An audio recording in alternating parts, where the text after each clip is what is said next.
CECIM Global Challenge é uma simulação online de estratégia e negócios internacionais projetada para aprimorar a compreensão dos participantes sobre a complexidade e interação de várias disciplinas e conceitos de negócios em um contexto global, competitivo e de rápido desenvolvimento. A simulação enfatiza a geração de crescimento sustentável, lucrativo e duradouro. Cada equipe assume o papel da nova direção de uma empresa global de telecomunicações móveis, com a tarefa de administrá-la durante a evolução tecnológica. A equipe é responsável por desenvolver e implementar uma estratégia que seja bem-sucedida ao longo de vários anos. A equipe deve encontrar o perfeito equilíbrio entre várias áreas de negócios, como produção, investimentos, logística, marketing, recursos humanos, pesquisa e desenvolvimento e finanças, para assim aumentar a lucratividade e permanecer na liderança. Alguns dos conceitos que as equipes deverão incorporar à sua estratégia incluem roteiros tecnológicos, estrutura otimizada de capital, preço de transferência, tempo da expansão da capacidade, alocação eficiente da produção, terceirização e diferenciação do marketing entre as áreas de mercado. Cada simulação contém entre 2 e 12 equipes competidoras, com até 8 membros cada. O número de mercados paralelos na simulação é ilimitado, o que possibilita o uso da simulação com qualquer número de alunos do curso. A simulação pode ser jogada de 2 até 12 rodadas, e cada rodada corresponde a um ano fiscal. Rodadas de prática não influenciam o jogo de fato e podem ser jogadas antes das rodadas válidas. No CECIM Global Challenge, todas as equipes começam no mesmo patamar de competitividade e vivenciam os mesmos cenários de mercado. As equipes competem apenas contra outras equipes e não contra um computador, de modo que as decisões de cada equipe influenciam os resultados das outras e o desenvolvimento global do mercado. A empresa da simulação opera no Mercosul, na Europa e na Ásia, mas a produção só acontece no Mercosul e na Ásia. Cada mercado é diferente em tamanho, projeção de crescimento, custos, política comercial, impostos, juros e resposta ao marketing. A essência da simulação é reproduzir uma indústria de rápido desenvolvimento tecnológico, unir diversos conceitos e disciplinas da área de negócios e permitir a execução bem-sucedida de estratégias variadas. A simulação é projetada para recompensar aqueles que identificam melhor as tendências de mercado, fatores de sucesso e mudanças na concorrência, e que formulam e adaptam boas estratégias.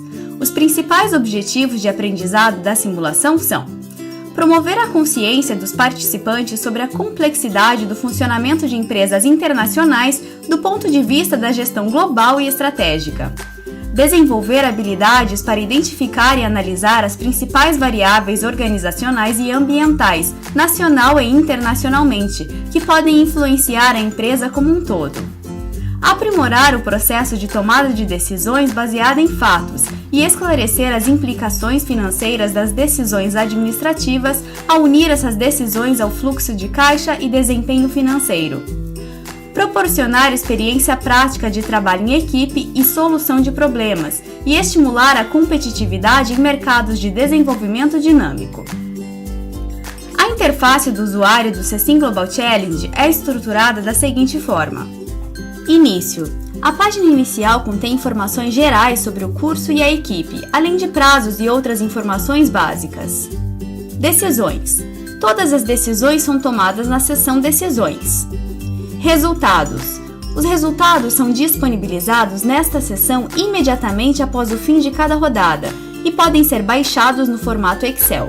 Os resultados de rodadas anteriores permanecem visíveis durante todo o jogo. Calendário. A agenda da simulação está disponível nesta página. O calendário apresenta os prazos para registro e também para as rodadas válidas. Esses prazos são definidos pelo instrutor e podem ser alterados durante a simulação caso seja necessário. Equipes. As equipes e seus respectivos membros podem ser visualizadas nesta página. As equipes podem mudar o nome da empresa, criar um slogan, inserir uma descrição e anexar um vídeo caso queiram. Comunicação. Há 2 fóruns de discussão inclusos na simulação, um para toda a turma e outro para cada equipe. As postagens no fórum da equipe estão visíveis apenas para os membros daquela equipe. Materiais. Os materiais incluem instruções para a tomada de decisões e a descrição do caso. O instrutor pode ainda disponibilizar outros materiais do curso através dessa página. As instruções para a tomada de decisões cobrem todas as decisões disponíveis na simulação e alguns dos temas centrais a serem considerados, enquanto a descrição do caso fornece mais informações sobre a situação atual da simulação e potenciais tendências de mercado. A página Materiais é um bom ponto para começar a simulação. Depois de ler o manual de tomada de decisões e a descrição do caso, os alunos devem ler a previsão de mercado para levar em conta tendências gerais da economia e da indústria. Depois de se familiarizar com os materiais relevantes do curso, a posição competitiva e o provável desenrolar das principais tendências, está na hora de começar a tomar decisões de fato. Um desafio estratégico central que as equipes enfrentam é direcionar a empresa durante a evolução tecnológica. Há 4 tecnologias que emergem em velocidades diferentes nos diversos mercados. Aqui, podemos ver a cronologia da introdução dessas novas tecnologias. Ao longo da simulação, as equipes devem tomar decisões a respeito do tempo de lançamento de produtos, com base nessas tecnologias. O primeiro passo é estimar um crescimento total de mercado para cada área. Então, decide-se quais tecnologias serão vendidas em cada área. 2 tecnologias, no máximo, podem ser comercializadas de cada vez em cada mercado. Perceba que a disponibilidade das tecnologias depende dos seus gastos em pesquisa e desenvolvimento. Finalmente, deve-se estimar a cota de mercado que se planeja obter com cada tecnologia, para chegar à estimativa de demanda final, que forma a base de outras decisões a serem tomadas. Na página Produção, as equipes tomam decisões sobre a alocação de produção entre as tecnologias disponíveis entre o Mercosul e a Ásia e entre fábricas próprias e fabricação terceirizada. O Global Challenge pode ser usado com ou sem inventários de produtos prontos. Caso os inventários não estejam ativos e você superestimar sua demanda ao selecionar valores altos demais para a produção, a fabricação será automaticamente reduzida para corresponder à demanda. Existe um custo adicional caso a produção precise ser reajustada durante a rodada. Note que sua produção não será aumentada se a demanda for maior que o estimado. Nessa situação, você terá vendas perdidas. Outros assuntos centrais da produção incluem o efeito que a utilização da capacidade tem nos custos da produção e a curva de aprendizagem da produção própria. Dependendo do seu curso, um inventário de produtos prontos pode ou não estar disponível. Caso esteja disponível, seus detalhes são exibidos na página Inventário. A gestão do inventário não requer qualquer participação ativa do aluno. As fábricas do Mercosul e da Ásia têm seus próprios inventários e os produtos nunca são enviados de uma área para outra, a menos que haja demanda do mercado. Os valores do inventário flutuam como resultado das decisões de produção e resultados das vendas, mas planejamento de produção e previsão de vendas cuidadosos são importantes, já que inventários causam custos administrativos e podem reter capital sem necessidade. Todos os produtos no inventário são avaliados em seus custos de produção originais. Produtos mais antigos são vendidos primeiro e não há depreciação do inventário. Na página de investimentos, as equipes podem tomar decisões sobre a expansão da capacidade de produção própria para facilitar o crescimento de suas empresas. A capacidade de produção pode ser expandida tanto no Mercosul quanto na Ásia, ao investir em novas fábricas. Esses investimentos levam 2 rodadas para se completarem, o que significa que se você investir na primeira rodada, você terá mais capacidade produtiva na terceira rodada. Os pagamentos, por outro lado, são sempre feitos na rodada seguinte à decisão do investimento. Quando você investe em uma fábrica, você está comprometendo uma quantia substancial de dinheiro em um investimento de longo prazo. Você deve se assegurar de que o seu investimento será pago pela receita que você terá como resultado dele. Se o seu curso Global Challenge estiver com o módulo Compras ativado, você terá que tomar decisões sobre responsabilidade social. Aqui você decide quais fornecedores de componentes você quer contratar e também pode solicitar um estudo sobre qualquer um dos fornecedores. O número mínimo de fornecedores necessários pode ser visto na parte inferior da tela. Se você optar por conduzir um estudo sobre as condições das instalações de um ou vários fornecedores, você terá os resultados uma rodada após a sua solicitação. e eles contêm informações sobre as 2 rodadas seguintes. Esse estudo é especialmente favorável caso você esteja planejando trocar de fornecedores. Os índices de responsabilidade social aparecem como estrelas para cada fornecedor de componentes. O índice de ética indica quão bem os fornecedores tratam os seus empregados, e o índice de sustentabilidade refere-se à responsabilidade ambiental. Usar fornecedores responsáveis é parte da responsabilidade social da sua própria empresa e afetará a sua reputação e a demanda pelos seus produtos. Cada fornecedor tem um custo unitário diferente a ser pago por cada produto fabricado. Como a compra de componentes é terceirizada, a eficiência da sua produção não afetará o custo unitário. Se você usar vários fornecedores, entende-se que as compras de componentes são divididas igualmente entre os fornecedores escolhidos. Se você não conseguir selecionar a quantidade necessária de fornecedores, haverá custos adicionais, já que você não terá uma quantidade suficiente de componentes e, portanto, terá que fazer arranjos de última hora para atender a demanda por componentes na produção. Assim como o inventário, as decisões de recursos humanos podem ou não ser ativadas no seu curso. A função RH do Global Challenge está associada à pesquisa e desenvolvimento e fornece um modo alternativo de conduzir a evolução tecnológica de produtos. A função Recursos Humanos consiste em 3 decisões: número de funcionários na rodada atual, salários mensais e orçamento mensal de treinamentos. O número de funcionários é definido e você pode ter qualquer quantidade de força de trabalho desde que seu nível de salário seja suficientemente alto. Você também pode demitir funcionários caso queira.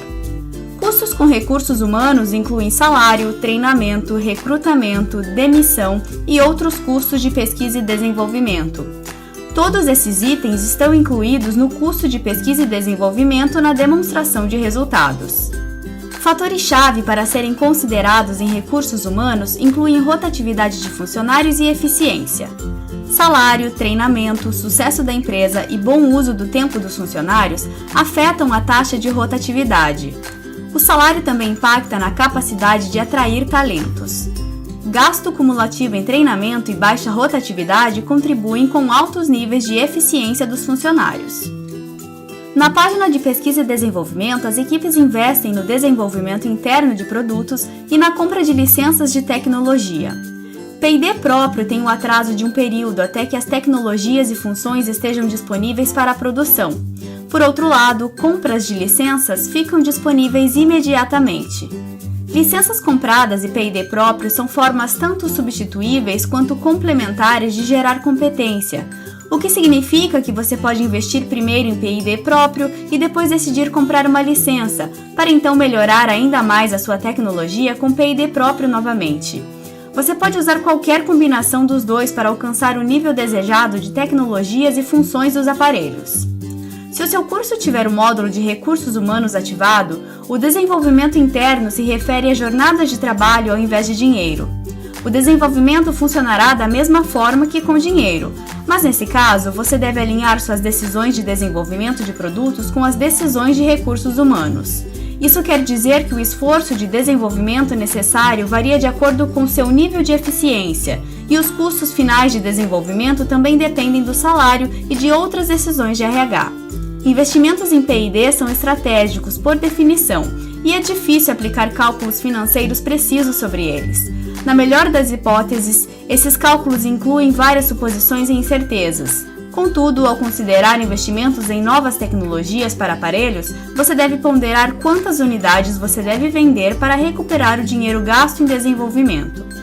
Na página Marketing, você pode definir o mix de marketing, ou seja, o combo produto, preço e promoção. Essas decisões devem ser feitas para cada produto e área de mercado. No começo, você tem apenas um produto em cada mercado e, portanto, você só precisa tomar decisões sobre um produto em cada área. Assim que você tiver mais de um produto, você tomará decisões para cada produto separadamente. Quando você toma decisões sobre marketing, como publicidade, você deve observar a margem de vendas que você obterá com cada produto no mercado específico. Normalmente, é razoável gastar mais no começo quando se lança um produto novo. Contudo, em médio prazo, você deve conseguir pagar toda a publicidade do seu produto com a margem de vendas que ele gerar. Na página de logística, as equipes devem decidir sobre a prioridade de entrega de ambas as áreas de produção e sobre os multiplicadores do preço de transferência interna. A decisão de prioridade de entrega só é relevante se a sua provisão global não bastar para satisfazer toda a demanda. Neste caso, os produtos se esgotarão primeiro no terceiro destino, de acordo com a prioridade. Quando você define as prioridades de entrega, você deve tentar maximizar a margem total dos produtos. Você pode fazer isso ao priorizar os mercados onde as margens unitárias são maiores. Em outras palavras, se o seu estoque se esgotar, você deve se assegurar de que isso aconteça no mercado onde a margem unitária é menor. Preços de transferência se referem ao custo unitário que é cobrado ao enviar produtos de uma área para outra dentro da mesma empresa. Apesar de o preço de mercado ser o ponto de partida, pode haver alguma variação. Com o preço de transferência, você pode ajustar seus lucros entre as diferentes unidades e pode ainda fazer outras unidades de negócios participarem em P&D e outros custos fixos. Preços de transferência podem também ser usados para aproveitar as diferentes taxas de impostos dos mercados, fazendo mercados com impostos altos pagarem mais pelos produtos, transferindo assim os lucros para mercados com impostos menores. Por fim, na página de finanças, as equipes devem definir como elas custearão a empresa, se haverá distribuição de lucros para os acionistas e como se administrará o dinheiro e as dívidas locais. A empresa pode ser custeada por patrimônio líquido, dívida de longo prazo e dívida de curto prazo. Dívidas de curto prazo são mais caras que dívidas de longo prazo, e caso a empresa enfrente um déficit financeiro, o sistema automaticamente aumentará a dívida de curto prazo de modo a cobrir a insuficiência.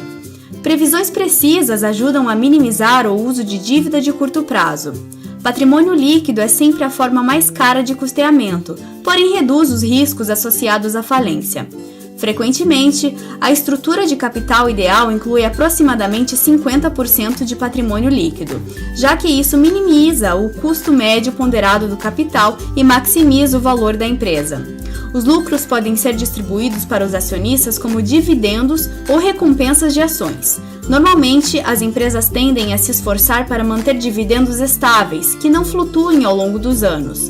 Caso seja necessário distribuir mais lucros para os acionistas, programas de recompensa de ações são utilizados. Na interface de tomada de decisões, os participantes têm acesso a um menu adicional, que oferece dados continuamente atualizados com base nas decisões e estimativas feitas até então. Este menu consiste em demonstrações de prejuízo e lucro, folhas de balanço de todo o grupo e de cada área separadamente, assim como índices financeiros centrais e parâmetros. Os relatórios incluem resultados das rodadas anteriores e valores orçados da rodada atual. Embora não seja um indicador real dos resultados futuros, este menu fornece às equipes um referencial de resultados para avaliar as decisões tomadas até o momento. Cecim Global Challenge oferece a cada membro da equipe sua própria área de tomada de decisões, acessada com um login individual, de modo que cada membro pode trabalhar independentemente e chegar a decisões estratégicas em potencial para toda a equipe. Os membros da equipe podem contribuir e cooperar aqui, usando a página Lista de Decisões, onde as decisões de todos os membros podem ser vistas lado a lado. Isso permite que Global Challenge seja jogado efetivamente em um ambiente de aprendizado virtual ou misto, do mesmo modo em que um contexto tradicional de sala de aula. Ao clicar em copiar, as decisões da coluna de um dos membros são movidas para a coluna de decisões da equipe. No fim do prazo, o sistema lê as decisões da coluna da equipe e calcula os resultados da rodada. As decisões da equipe podem ser editadas diretamente ao clicar em Ir no topo da coluna. Além disso, qualquer membro da equipe pode acessar a área de tomada de decisões dos outros membros da equipe. Basta clicar em Ir na coluna desejada e importar as decisões de outros membros para sua própria coluna ao clicar em Importar. Após cada rodada, o sistema gera um número de relatórios para que as equipes analisem seu desempenho. Os relatórios são disponibilizados imediatamente depois do fim da rodada, a menos que o instrutor determine outra forma. Esses relatórios incluem demonstrações financeiras e relatórios de mercado sobre todos os mercados, indicadores financeiros-chave, relatórios de produção, de custo e, dependendo do seu curso, de RH. Os diversos relatórios contêm informações vitais para que as equipes ajustem suas estratégias e melhorem seu desempenho. Cada equipe deve analisar seus resultados, compará-los com os resultados das concorrentes e tentar identificar estratégias e decisões vencedoras e aquelas mal-sucedidas para então revisar a sua própria estratégia se necessário. As equipes podem ser comparadas sob uma série de índices, e apesar de nós sugerirmos o retorno acumulado total ao acionista, escolher o critério vencedor fica por conta do instrutor. Várias opções estão disponíveis, desde cotas de mercado e receita acumulada até retorno do patrimônio e margem operacional. Os resultados podem ser baixados em uma tela para análise mais detalhada ao clicar em Baixar. Eles também podem ser impressos ao usar o botão Imprimir. A apresentação em slides dos resultados pode ser acessada aqui e inclui várias tabelas e gráficos que detalham os aspectos do desempenho da equipe.